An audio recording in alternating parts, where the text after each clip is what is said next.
On va commencer par arranger la scène. Ça, je peux le supprimer. Ensuite, ça, je peux le supprimer aussi. Je vais garder juste les normales. Je vais supprimer la sphère et le subnet 2.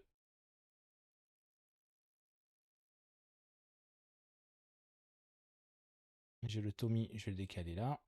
Dans le Tommy, alors j'appuie sur P pour afficher les paramètres. Je vais décocher Closing et Texture. Je vais placer le mesure curvature un peu plus haut. Et les colors, pour l'instant, c'est la prévise. Je vais les mettre sur la gauche.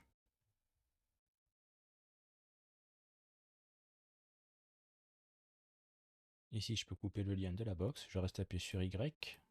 Je vais afficher les propriétés du subnet. J'appuie sur P.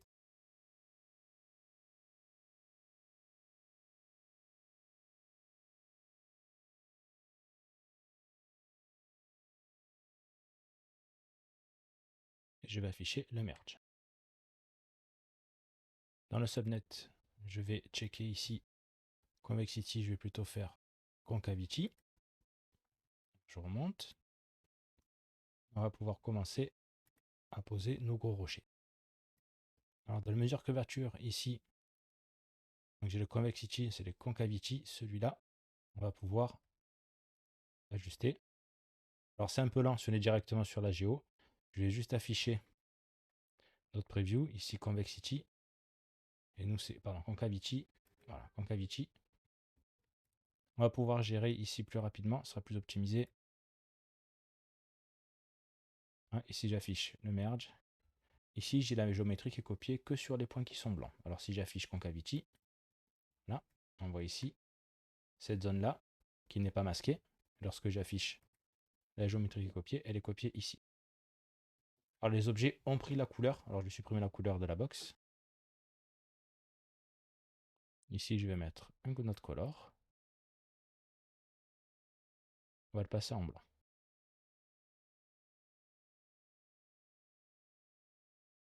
Ensuite, je vais faire en sorte de pouvoir switch ici le nom de l'attribut, pouvoir choisir selon le subnet. Sur le premier subnet, c'est Concavity, deuxième Convexity, ainsi de suite.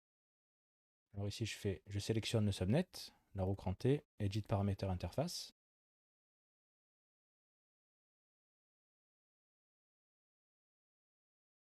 Ici, dans le subnet, je vais récupérer l'attribut Density Attribute.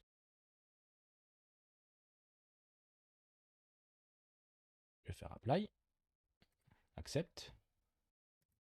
Comme ça, je peux sélectionner directement ici le nom de l'attribut densité.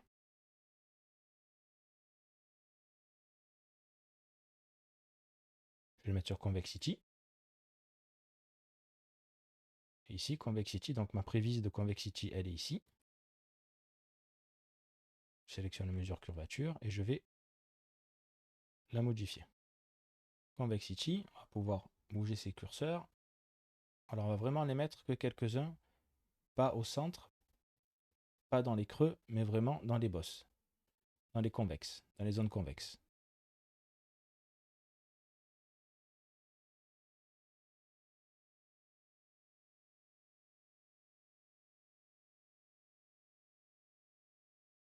Donc là, si j'affiche ici, je suis bien Convexity. Je vais afficher sur l'astéroïde. Ah, du coup, la couleur ici ne fonctionne plus. Alors j'ai fait une erreur. Je sélectionne le subnet. Edit Parameter Interface.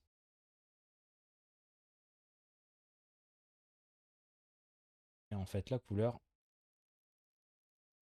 celle-ci du coup ne fonctionne plus. Je peux la supprimer ici. Je la supprime ici aussi. Et je vais la mettre, je vais utiliser celle-ci. Comme ça, elle est après le copy to point.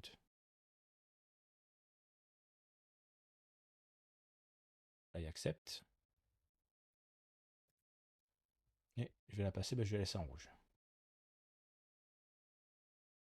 Ici, on va voir le Relax Iteration qu'on peut décocher. Dans le subnet, dans le scatter Relax Iteration, on peut le décocher.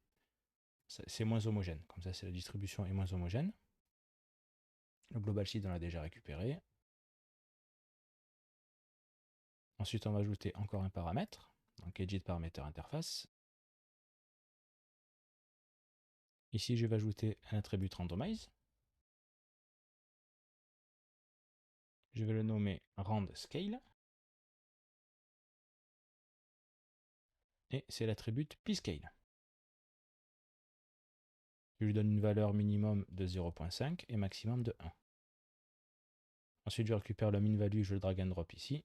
Et le max value, je le drag and drop ici. Apply, accept.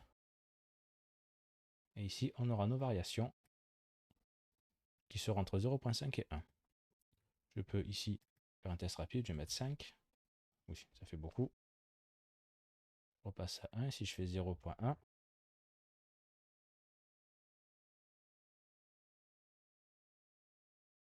si je change le global seed, ça fonctionne. Je vais peut-être en mettre 50. Ensuite, je drag and drop le subnet 1. Je vais créer une sphère. Je vais la mettre ici dans l'input 1.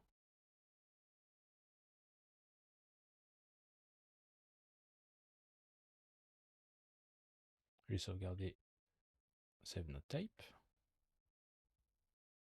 Ici, la sphère va être dans les concaves. Alors, si je reste appuyé sur Alt, que je clique une fois, il m'ajoute un dot, il m'ajoute un point. Je vais peindre ici. Donc, dans les concavity, je vais afficher les concavity. On va vouloir concavity ici. Je vais le changer.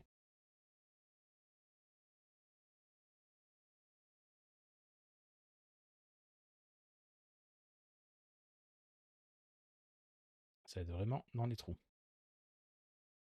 On va voir ici.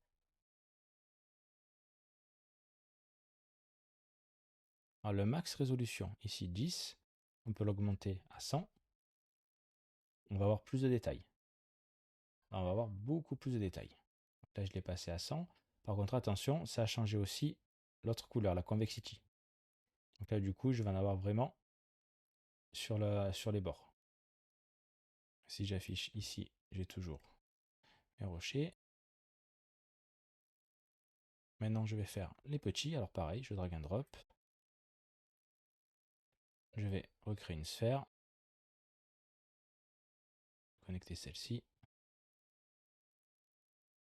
Alors on pourrait récupérer cette sphère, la mettre à la place ici. Et ici, décider de changer la min et max value. Mais je préfère mettre deux sphères différentes parce qu'au final, la géométrie sera différente.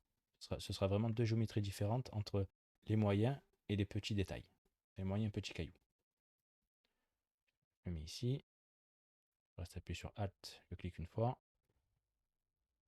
Là, j'ai couleur rouge, couleur rouge. Alors, subnet 2, on va le passer en vert. Et le subnet 3 en bleu. Je vais afficher le merge. Et ici, la sphère 1, le radius, je vais passer l'uniform scale à 5. Et celui-là, l'uniform scale de la sphère 2, je vais la passer à 3. Il faut que je change par contre le global seed. Là, et celui-là, pareil. Et si j'affiche la preview, alors je vais afficher juste la preview de Tommy.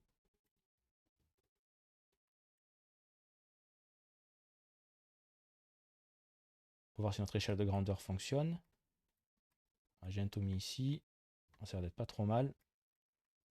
J'ai un Tommy ici. Là, j'ai un rocher moyen en vert, un petit rocher. Un rocher moyen qui est déjà assez gros. Et là, on voit que les rouges, par contre, il y a des rouges qui sont plus petits que le vert. Alors, ce qu'il faudrait, c'est juste augmenter l'uniform scale. Je vais la passer à 15. Voilà. Et la taille minimum, ici dans le subnet 1, je vais la passer à 0.5. Voilà, comme ça, le plus petit rocher sera quand même plus grand que le rocher moyen.